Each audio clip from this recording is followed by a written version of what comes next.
The last day before summer vacations is waning slowly.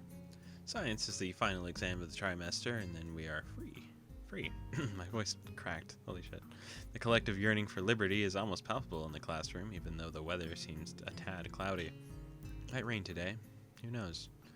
I've already finished the test because it was pretty easily, so I'm doodling lazily on this flip side of the paper, waiting for Muto to call time. It also prevents Misha from trying to covertly look at my answers over my shoulder. She might fool the intended teacher, but I can tell she's trying to look.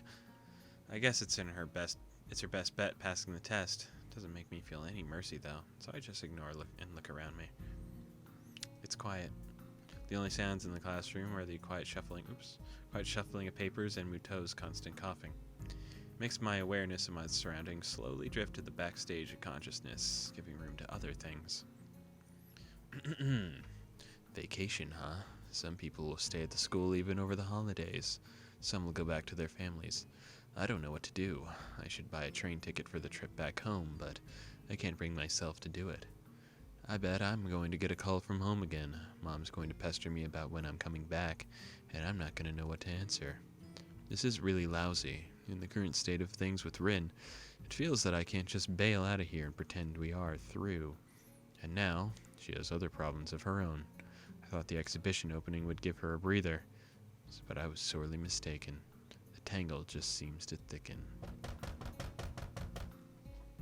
Sharp knock at the door interrupts the quiet but frantic mood of the last 15 minutes of the exam. Come in. This is such a scary duo to have in the same room. They're so, opposite. The opening door reveals the art teacher, who steps with his jacket swirling around him as though a gust of wind. He glances at Muto, who glances back at him. A frown spreads simultaneously on both of their faces as the men measure each other with their gazes. Who would win in a fight? I feel like Nomiya's got, way less fucking... he's got weight, but I feel like Muto knows how to, throw a punch. Excuse me. Could I borrow Mr. Nakai for a moment? Excuse me, Mr. Nomiya, but we're in the middle of an exam here. The chilly atmosphere suddenly spreads in the middle of the summer afternoon as the two men try to stare each other down. This is urgent, and it seems that Nakai has already finished. Both men turn to look at me, staring at me like a pair of basilisks trying to petrify a tasty snack. Basilisks come in pairs? I feel like they do. They're in Final Fantasy X. Anyway, it's true. I've been idle for a good while now. Nomiya is right, but... Nakai, would you like to check your answers one more time? Muto speaks with an odd intonation, weighting certain words as if trying to send a message. The pressure of their stares makes me rapidly shake my head, which is apparently interpreted as an answer of some sort. Very well, Nakai. Go with Mr. Nomiya, if you please. Take your bag with you and bring your test paper to my desk. You have a nice vacation. You too, teacher. The entire world, at least the classroom, seems to get a hold of it, holds its breath for me. Putting the exam on hold until I stand up, collect my stuff, and walk to the door. I could feel the stares in the back of my neck. Classmates probably think I'm in for some detention or something. And last day of school before summer vacation. I don't know what the teacher wants from me, but I can guess it's probably not detention, so... And also that it probably has something to do with Rin again. He's pissed. Nomiya doesn't take me anywhere, contenting himself with the hallway as it's completely abandoned. Do you know where Tezuka is? So she is trying to avoid the teacher. Par for the course, probably. What if she realizes that she can't avoid dealing with this indefinitely? I have no idea. You've probably asked her homeroom next door. Of course I have. I have searched every nook and cranny of this blasted school and the girls' dorm. You're the last one to see her since yesterday, and you are her friend. Work with me here. Aren't you worried? I feel like that's weird. A male teacher going into the girls' dorm. That's creepy. I am, but I don't know what I could do. Rin did something incomprehensible yesterday, even for her. She seemed really confused. Maybe she just wants some time to think, then. I get the feeling that she's had second thoughts about having that exhibition. Or something. She didn't really explain what was wrong. What second thoughts? I don't know, just got that feeling. I'm being a little dishonest with the teacher, but this is not something that I should be meddling with. He came to me, yes, but maybe he thinks I'm some sort of confidant of Rin's, but I don't think I can help her with this matter. Teacher huffs and scratches his head in confusion. What's up with that girl? It is so unlike her. She's always been so goal-driven. Goal-driven? Those words don't really strike me what to describe Rin with. To me, she's always felt obsessive at best. I don't mean to be rude, but wasn't it you who pushed Rin in that direction in the first place? Her goal is my goal. That's the mentor's job. I guess so, but I just don't really know if painting can make her happy. That's pretty preposterous for you to say, Nakai. He suddenly sounds pretty irate. Did I say something stupid? You don't understand, do you? It is not a question of happiness. For every gain, there must be a sacrifice to be made. There is no free lunch, but would I let that girl waste her talent away if she has a moment of doubt? Never. Painting is work, just like any other. Tezuka might make it look like child's play to you, but she works very hard every day to make her art. To be extraordinary, one has to make an extraordinary effort. The more the teacher talks, the more I feel like Rin doesn't like that. I have no idea how she thinks. I very well understand why she would sacrifice her summer vacation and make up for the lost classes and exams to get a chance of showing her art. This is the path she has taken, and to go all the way, that's not easy. I know she is young, and things like that are hard, I know she is young, and things are hard for her, just like the kids here in the school, but that's no excuse. He is finished. But, do you have anything like what art is to Tezuka? No. That's right, I only have vague ideas for my future, no goal to shoot for, and no dream to blindly reach for. I joined the art club in search of something that I could be interested in, to get inspired by. Did I find something like that? All I found at the end was Rin. No, I don't have a passion like that. Then you can't understand. His flat statement allows no counter-argument. But she might not understand even herself. Still, I carry on arguing out of spite, if nothing else. How could she not? She's been at it for so hard for the past few weeks that she put off even coming to school. Not to say anything about attending class. That would be ridiculous. I don't think that I'm being ridiculous, but I have no rebuttal. Nomiya seems to consider this one a win. At any rate, the opening was quite successful despite Tezuka hardly showing up. Many people interested in her work. One piece even sold for a reasonable price. That's nice, isn't it? Yes, it's fantastic news. I hoped that Tezuka would come to her senses when she heard about this, but... He sighs and takes off his glasses, cleaning them against his jacket before putting them on his nose again. At any rate, I should be going. This is a mess to be settled with Sai, and everyone. If you see Tezuka, please ask her to come see me. Otherwise, have a nice vacation. Thanks. Ugh. After he disappeared around the corner, I ponder where Rin really could be. She has, like, the roof and, like, the trees. Maybe she's at the trees. Feels like she has not one, but at least half a dozen of these secret places. Yeah, she has a couple trees, actually. And then I thought it'd be the roof. I balance between the desire to solve this tangle or to drop it for good. The disused classroom is just a few feet away. What to do? Yeah, I have no idea what this classroom is. I don't remember ever being here. I thought maybe this would be where she, like, fell asleep that one time. But I thought that was her homeroom class, and people just left her there. So I don't know. But whatever. As I push open the door, only the shadows greet me from the inside. Hey there. She's standing in the middle of the sunlit room, peering through the gaps of the curtains out into the yard. Like so often before, she doesn't start or jump, just calmly waits for me to make the first move. It's as if she's trying to become a permanent part of the furniture. Teacher's looking for you. A blank look over her shoulder is all I get, accompanied by a cryptic non-expression on her face. Are you looking for me too? No, I already found you, didn't I? Did you? She furrows her brow, looking puzzled. Then it makes me wonder if the question was asked in all seriousness. Maybe it was. Are you talking metaphorically now? You mean like eels, caves, and dark, stormy nights? I am bad at talking like that. The abruptly ended greetings give me the chance to close the door behind me and sit down on the dust-covered desktop. Rin stays standing, but at least she turns around. I soon wish she didn't, though. So oppressive is her expectant stare. This is her place, and I am an intruder, although a tolerated one. Despite that, she still waits for me to say something. If only I knew what. The sunlit silence presses me towards decisions. I came here without really thinking what I would do, apart from delivering Nomiya's short message in case Rin was here. She was, and now I don't know what else I want to say. What else I should say? I hover between my two options for a moment. Rin being troubled troubles me too. It's a surprising revelation, almost as big as realizing that she really is troubled was. What?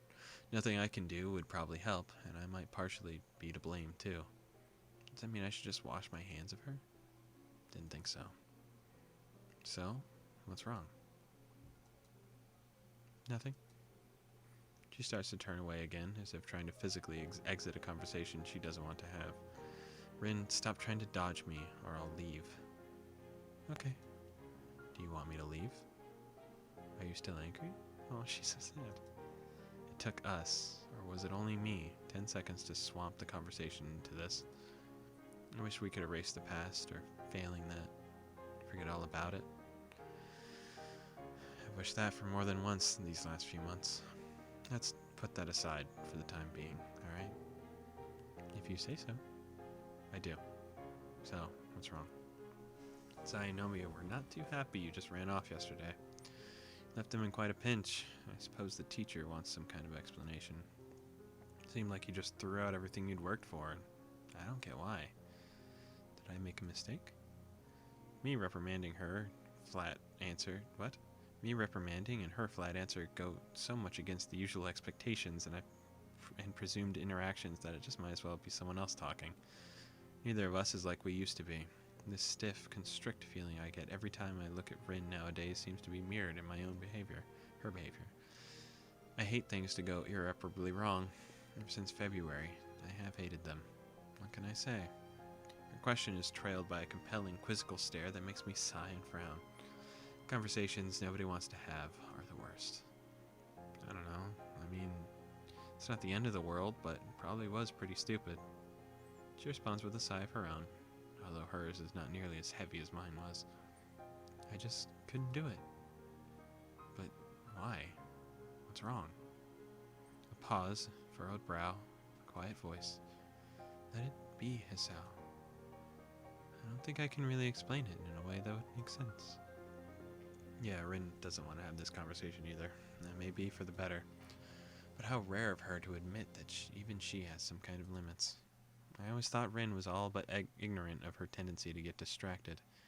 So much that she inadvertently obfuscates everything she says. You never explain anything in a way that would make sense. Nobody else has ever asked me to. I guess that's how it is. But I always wanted to make sense of you, to find out who you are.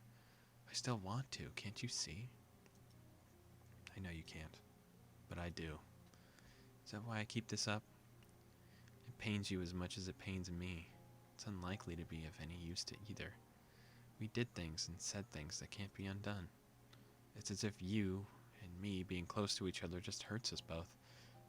But we still deliberately keep doing it. My voice is dying, holy shit.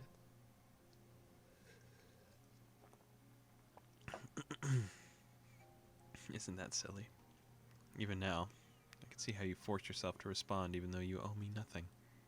Even if it's hard for you to talk about things like this. Why? Because she cares too, buddy. Just like you are still here pruning for answers, she is still pruning herself to answer those questions. Neither of you wants to be asking, or whatever. Neither of you wants to be here, I guess, but you're doing it for the other one, and that's what's cute and important about this. Why is it that you paint? Because I don't know what else I could do. It's like this feeling that there's no choice. It's the only possibility. Like when there were only water-flavored popsicles left in the store, but you need to eat a popsicle. Her poor metaphor aside, she didn't really answer anything. If possible, this makes even less sense than not knowing.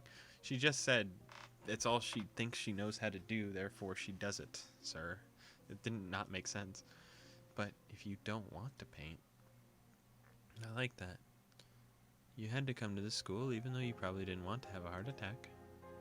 She pauses, frowning as if something she said didn't please her. At least I didn't think you wouldn't. Her careful follow-up is followed in turn with another, shorter pause with another smaller frown. Would you like to have a Would you like to have a heart attack? No, I wouldn't, and I didn't want to. But you're doing fine, aren't you? Or are you still sad about it? Rin's question makes me realize that I haven't really thought about my illness for weeks. Aside from chugging my own medication every day, there has been no need to concern myself with my broken heart, which I'm only thankful for, really. Getting to know new people, a new school, a new town, a new life has all caught me and made the past fade away. No. I guess I can't dwell on the past indefinitely. See? Even watermelon doesn't taste bad if you have to eat it. Her half-nonsensical closure seems to put an end to the subject in Rin's mind, so I just nod in uncertain confirmation.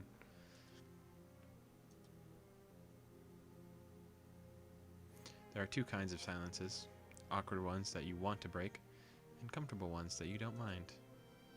The first kind is bad because it makes your thoughts go awry, like mine do now. Looking at Rin makes me feel bad. I don't want to feel like this. Looking at Rin makes me feel exhausted. I really tried my best. She tried to. I have no idea. But we ended up like this, and she ended up screwing up her exhibition opening. It feels like we're at a dead end. There is no direction to continue to. I reached out for her yesterday, thinking it would be the last time. She walked away. I want to be me. What the heck does that even mean, Rin? If anyone, is most definitely herself. I feel kind of relieved that I'm not the only one to blame, but this still grates on my mind. Why did she run away?